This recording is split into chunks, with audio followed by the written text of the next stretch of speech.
یہاں پر میں ایک بات بڑی اہم عرض کروں آپ کے جی سوال کے حوالے سے کہ جو لوگ یہ بالکل ایک پری پلانڈ یہ ذہن بنا لیتے نا کہ میں نے رمضان المبارک میں ہی اللہ کی عبادت کرنی ہے اور میں نے رمضان المبارک میں ہی اللہ تعالیٰ کی تسبیح بیان کرنی ہے، روزے رکھنے ہیں، دیگر نیک کام کرنے ہیں اور با جماعت نماز پڑھنی ہے، وہ ایک ذہنی مریض لوگ ہوتے ہیں. پہلی بات یہ یعنی کہ انہوں نے خود اپنے آپ کو ذہنی مریض بنا لیے. میں ان سے یہ سوال کرنا چاہتا ہوں کہ اگر آپ کسی جگہ ڈیوٹی کرتے ہیں، کام کرتے ہیں، نوکری کرتے ہیں، آپ کا جو افسر ہے یا جو آپ کے حکام بالا ہیں ان کے سامنے آپ کا ایک ہی موٹو ہوتا ہے، یس سر، اور پورا سال، اور وہ وہاں پر آپ کی پلاننگ پورے سال کی نہیں ہوتی بلکہ وہاں پر آپ کی پلاننگ یہ ہوتی کہ جب تک ریٹائرڈ نہیں ہو جاؤں گا اس وقت تک میں نے اس کی اتباع کرنی ہے. اچھا، اس کی اتباع کروں گا تو میری پروموشن بھی ہوگی، اگر اس کی باتیں مانوں گا تو مجھے تنخواہ بھی اچھی ملے گی اور مجھے مراحت بھی ملیں گے. تو ہم یہ کیوں بھول جاتے ہیں کہ وہ رب کائنات جس نے ہمیں تخلیق کیا ہے، یا ایھا الانسان ما غرک بربک الکریم الذی خلقک فسواک فعدلک فی ای صورۃ ما شاء رکبک،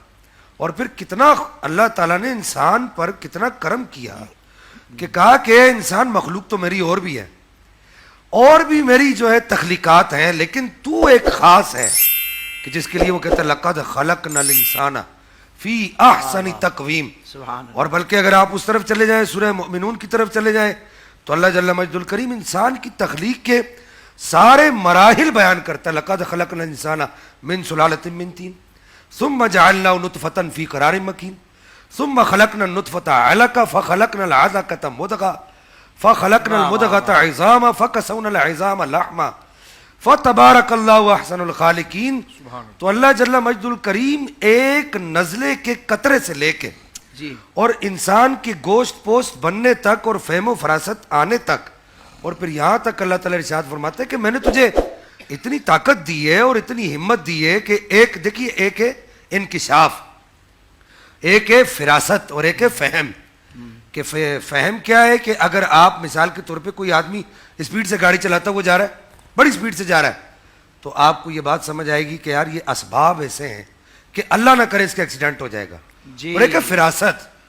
فراست یہ ہے کہ آپ یہاں بیٹھے بیٹھے کوئی آدمی یہاں دروازے سے باہر نکلا، آپ نے اس کو دیکھ کر کہہ دیا کہ یار لگتا ہے کہ اس کا ایکسیڈنٹ ہو جائے گا. یہ آپ کی فراست ہے.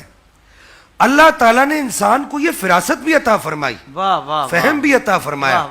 اور نبی پاک صلی اللہ تعالیٰ علیہ وبارک وسلم نے یہاں تک ارشاد فرمایا، ترمذی شریف کی حدیث مبارکہ ہے، اگر میرا حافظہ خطا نہیں کر رہا تو نبی پاک علیہ السلام نے ارشاد فرمایا اتقوا فراست المؤمن فإنه ينظر بنور اللہ تعالی. کتنی بڑی بڑی اللہ تعالیٰ نے ہم پر مہربانیاں کی جو دنیاوی افسر نہیں کر سکتے.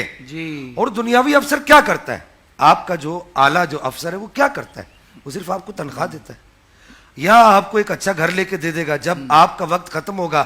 ڈیوٹی ختم ہو جائے گی تو وہ گھر خالی کرائے گا.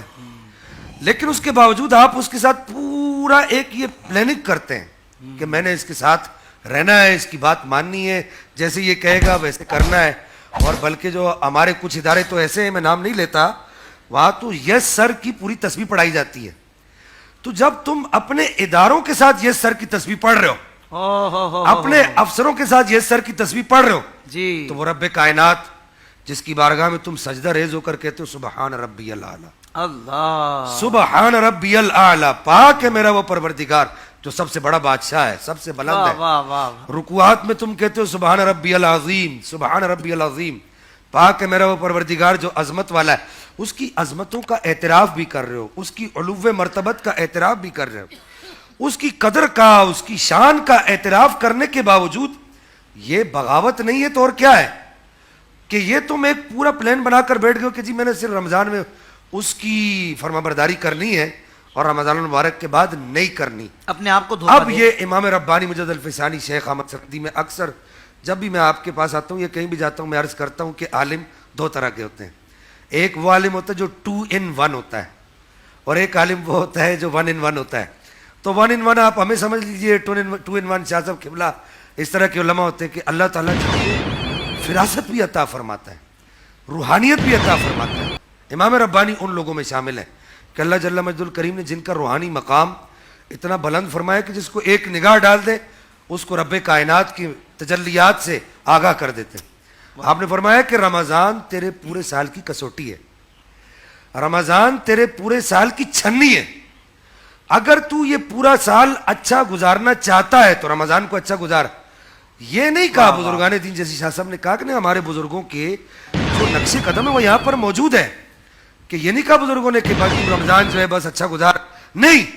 بلکہ تو اپنی ایک سوچ بنا اور اپنا ایک محو فکر بنا اور تدبر اور تفکر میں اس بات کو لا کہ میں نے رمضان کو اپنے اوپر ایسے حاوی کرنا ہے، ایک خول چڑھانا ہے رمضان کا کہ رمضان میرا مکان بن جائے۔ مکان کی تعریف کیا ہے؟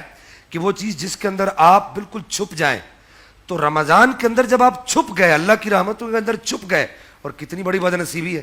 کتنی بڑی بد نصیبی ہے کہ صبح شام دن رات آپ اللہ کی رحمتوں میں چھپے رہے، اس کی انوار و تجلیات آپ پر نازل ہوتے رہے، اور آپ ایک دم وہ چادر اتار کے اور باہر نکلے، اور وہ ایک عجیب و غریب سا آپ نے خود اللہ جل مجد الکریم کی رحمت کو اتار کر یوں سمجھیے کہ پھینک دیا۔ قرآن مجید فرقان حمید نے خود ذکر فرمایا کہ لعلکم تتقون، تاکہ تمہارے اندر تقوی آ جائے۔ ایک ظاہری روزے کا معنی ہے کہ اپنے آپ کو صبح صادق سے لے کر غروب آفتاب تک کھانے پینے سے شہوات سے روک کے رکھنا، لیکن دوسرا یہ ہے کہ انسان اپنی باڈی کو، ہماری نگاہیں، ہماری سماعتیں، ہماری زبان، ہمارے کام، کل آپ نے شعبان کے اندر دکان کھولی تھی، وہی کالے پیلے نیلے دندے کر رہے تھے، آج روزہ رکھ کے صبح آ کے دکان کھول کے وہی جھوٹ بول رہے ہیں، وہی دندے کر رہے ہیں، وہی سب کچھ کر رہے ہیں۔ تو آپ نے یہ منہ میں روزہ رکھ کے آپ نے کیا کیا؟